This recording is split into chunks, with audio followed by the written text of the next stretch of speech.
Jess Lujan. We're back with my in-studio guest, Governor Eddie Calvo. We're talking about Guam's health and fitness, not just financially, but also us physically.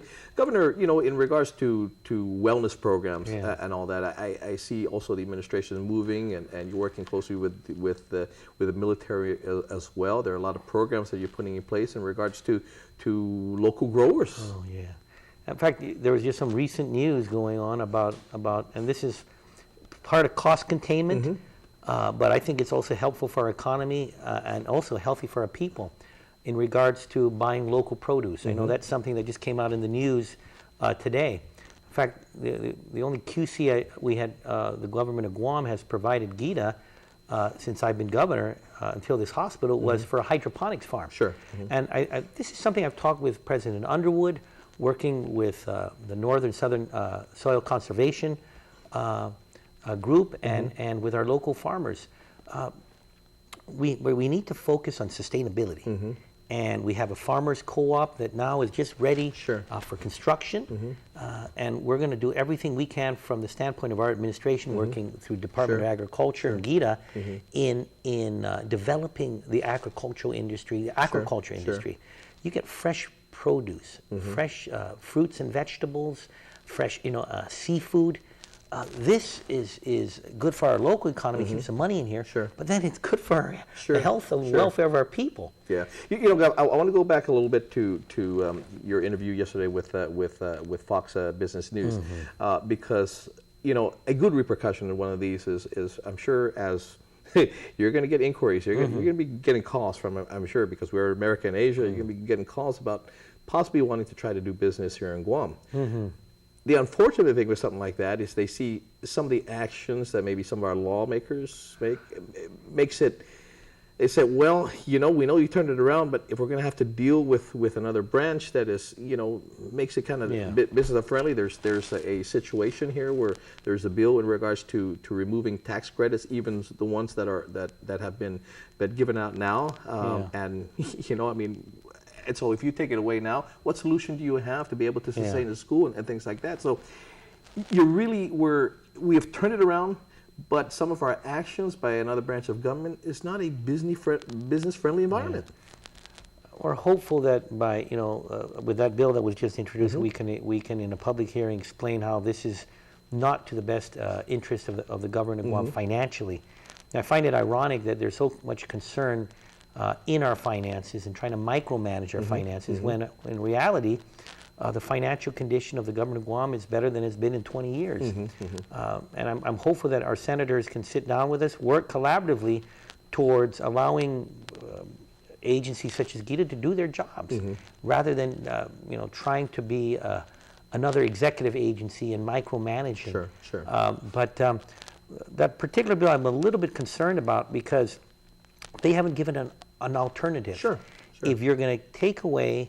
what are you going to replace it with? Exactly. If you're going to take away the ability for a government to use tax credits for payment on amounts owed to vendors or through court action, then give us an appropriation for some viable funding source.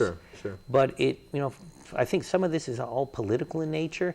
And I'm hopeful that as we move towards this election campaign and this period, that they don't do things for winning a political victory, what they think is a political victory, that can have a short and long-term negative impact on the people of Guam.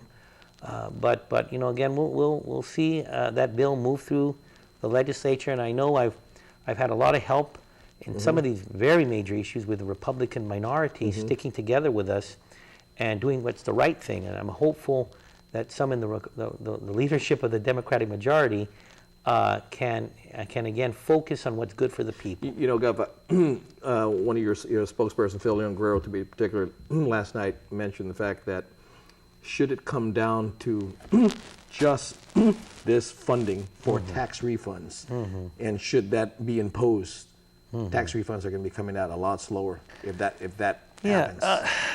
I don't understand. Again, if you're looking at the spirit of the law, what we're doing right now is we're paying tax refunds within weeks of filing. Sure. This hasn't happened in decades. Sure. It's a new norm. The new now for them, they're so focused on establishing this account and sub-account B and A, Sure. and ensuring that collections that come into the government go to this account, then go to that account, and then get paid out. That's not how it works. Sure. We collect money. Every day the government of Guam collects money. We are setting aside funds through the general fund for paying tax refunds. We are doing some cash flow management. So there are many times that tax refunds are paid through the general fund. Sure. Now, of course, we skip the little process of general fund, then income tax reserve fund, and then another. I don't know how many funds they have for income tax reserves, but it's gotten so complicated. Even the public auditor has stated that we got to start eliminating some of all these special funds. Special funds, yeah. And I think, any rational man, and I'm sure this is how this will move forward in the courts, will see that the spirit of the law, if not the letter of the law, is being folled, and it's the best it's ever been in decades. Why the lawsuit? Sure. It's almost, it's, I mean, I'm at lost with words in how do you file a lawsuit against the government and this administration for not paying tax refunds. I mean, again, a caller this morning, I mean, hit it right in the head. This, this morning, it says you're taking the governor to court. You're taking the people to court. In saying it's kind of like line up and pay less, and I'm paying with a $5 item, and I give $10, and the cashier is saying, "I'll give you your change when I have money." That's not how it works. Remember when we were in the legislature together, and we know what was happening. We were concerned about the budgets that were being passed. How way off they were, and how the revenue estimates were way off. So remember when I was complaining, back right when I took over as governor, when the whole issue on the Hay plan, we saw it coming. That's because right. We saw the extreme differences between what was coming in and what was ratified in the budget. So when I held off the Hay institution of the Hay plan, many of those senators were saying, what's the problem? There is no financial problem. That's right. And I said, what are you talking about? Then a couple of months later, the financials showed that about one fiscal year was a $70 million shortfall. That's right. Then, now we show in our audits we're doing great, and we're having surpluses and our deficit's gone. We reinstitute the Hay plan, and now these oversight hearings and saying we can't afford it. And they're saying, how can you institute the Hay when our finances are in bad condition? But obviously, Deloitte and the auditors that have audited our books for decades are seeing that, gosh darn it, the finances sure look pretty strong to us. Governor, it must be an election year. I got to pay some more bills. Come back, and when we come back, we're going to say goodbye. We'll be right back.